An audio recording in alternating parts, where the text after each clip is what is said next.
Hola, buenas noches. ¿Cómo están? How are you all? My name is Profe Frost. I am the Spanish teacher for all three levels of Spanish at Contra Costa School of Performing Arts. It's really lovely to have this time tonight. And so this is a recording for Spanish 1, and I will go ahead and share my slides.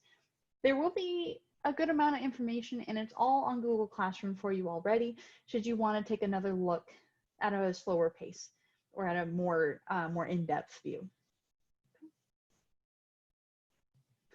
So this is my back to school night presentation for Spanish 1.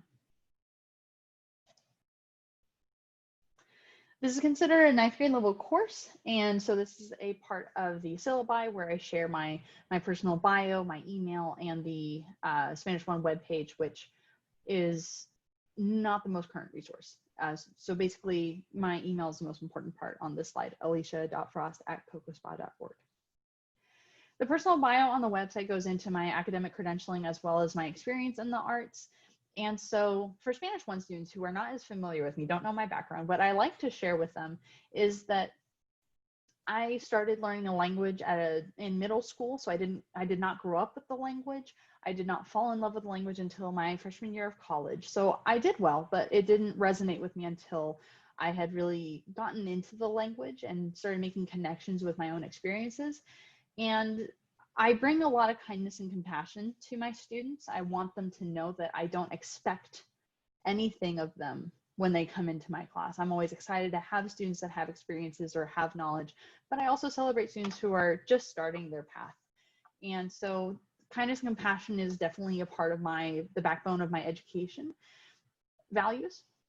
And I also carry a lot of patience and resilience is something I like to recognize in my students as we're in distance learning, as my students may be trying something new for the first time, learning a language, learning any language. So please know that I'm very passionate about my students' learning experience and giving them the rigor that they need or that is suitable for them. I want to meet students where they are and take them further. I'm just repeating that everything is on Google Classroom, so I'll take a moment to show you where you can find the information. There are two documents that will always be at the top of Google Classroom. One of them is called the syllabus. The other is called course policy for Spanish 1. All very important documents.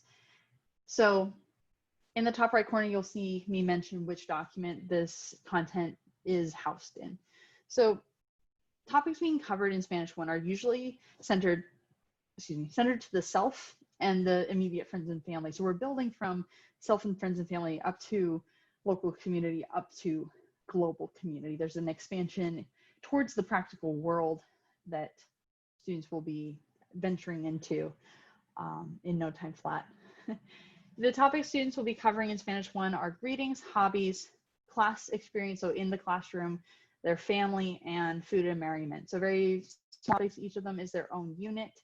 The titles of the projects are phrases or questions that people might recognize if they've taken Spanish before. So the unit we are currently in is Hola, ¿cómo te llamas? Hello, what's your name? And so more information to come on the projects. In terms of the grading policy for students who are new to Contra Costa School of Performing Arts, there's a certain way that we weight the grades, and primarily into the projects or what I would consider sort of the portfolios of the student learning process. And then we have online quizzes and assessments that are a subset of the grade as well. So the diagram helps organize the different pieces if you're new to CocoSpa. And then I'm just reiterating the norms of graded weight grades for academic classes this year for those who are returning to us. In terms of the projects, each project will have a 3-page description. The last page is always the same. It's a cover of what students are being held, what expectations there are for students in terms of academic honesty, academic integrity, and scoring. The first 2 pages are always about the project itself. So what are students trying to do? What practical world relevance does this project have to them? What skills do they need? What sort of vocabulary do they need? What does it look like to use the language successfully? And how does this apply to the bigger picture? So I explain everything in those project descriptions. I like to come back to the project description at least on a weekly basis so students know that we're staying in tune, in alignment with the project vision and mission. There are multiple platforms that we're using during distance learning, and I would say that I would be using all of them during not distance learning as well. So the benefit of having an online syllabus is that I can provide the links to the different resources and let you know who to email and what sort of accessibility is provided.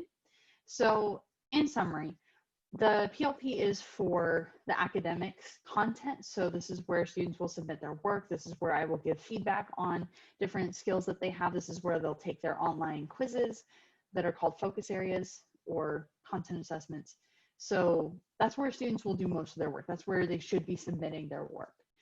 PowerSchool is where I record their official grades at quarter, semester, and end of year. It's also where I take their official attendance. So if there are any questions about their attendance records, PowerSchool is the place to look. Google Classroom is primarily used as a communication tool. I also do like that I can post assignments there in case something is off with the PLP or students prefer Google Classroom, that resource is there for them. And all sorts of reference documents are there as well. In terms of world language classes, Flipgrid is a platform that allows students to interact via video. And I like to use this on Wednesdays to make sure students are practicing speaking the language. So students have already been using this platform rather successfully. And so the last item is Quizlet. For students who are not as familiar with Spanish, vocabulary is a learning curve. So Quizlet allows students to practice vocabulary in several different games. And when they are joined into the class, then I can see their progress on different vocabulary decks. So a lot of really useful information in different places. Every project has its own space on the PLP. It's its own item on the timeline, and it's also its own topic in Google Classroom.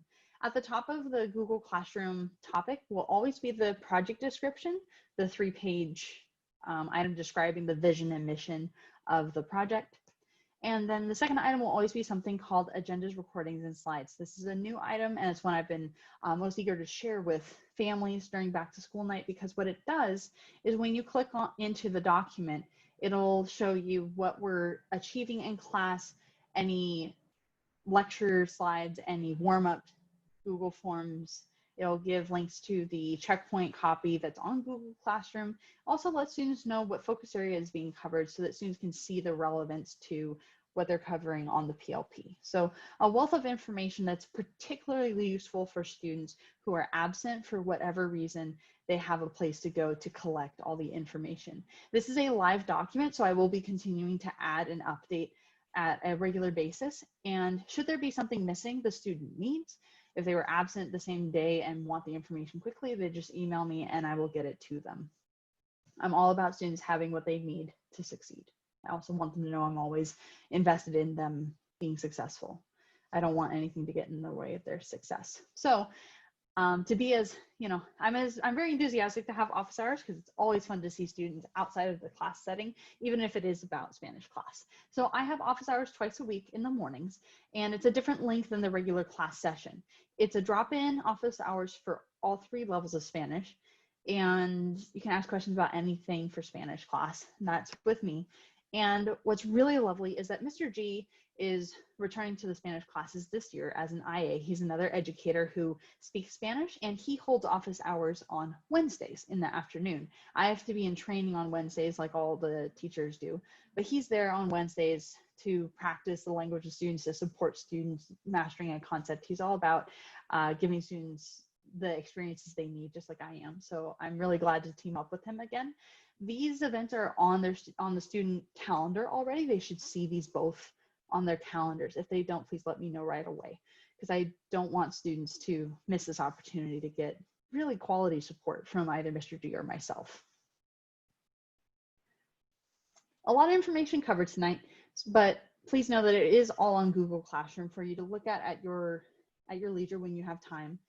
And the 2 best places to go are the syllabus for Spanish 1 and the course policy for Spanish 1. They will always be at the top of the content of Google Classroom to make sure that you always have access to it and it's not getting lost anywhere. And these are also on the PLP under the project overview is where you'll have this information, not within a checkpoint, but in that very first tab above checkpoint number 1. Like I said, my name is Profe Frost. My email is alicia.frost@cocospa.org. It's a real pleasure to have your students this year in Spanish 1, and please don't hesitate to reach out should you have any questions or concerns. Thank you so much for your time.